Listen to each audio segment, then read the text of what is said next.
Yan, ito mga kajak, meron siyang stock on. Yan, may stock on siya kaya binaba natin yung transmission.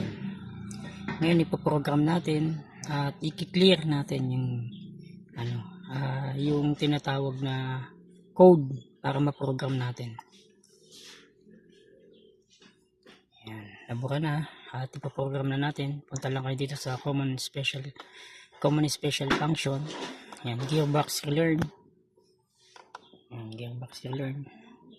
Transmission, adaptive learning. Okay. Yan. Tapos lagay nyo lang dito, transmission sensor.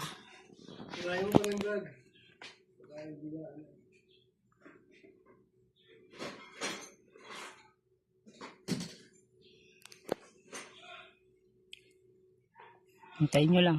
Tapos maano na yan.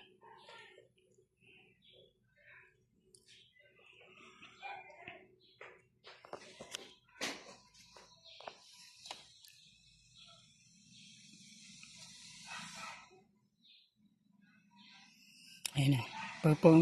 Perform adaptive learning. Yes nyo.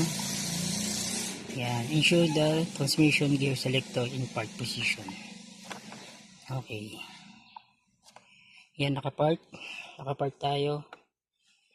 Pindutin nyo lang yan. Nakapark. Yan, park. Tapos, reverse naman. Kailangan niya. Reverse nyo lang. Pindutin nyo na pag naka-reverse na. O, sunod, neutral. Neutral lang. Pindutin nyo.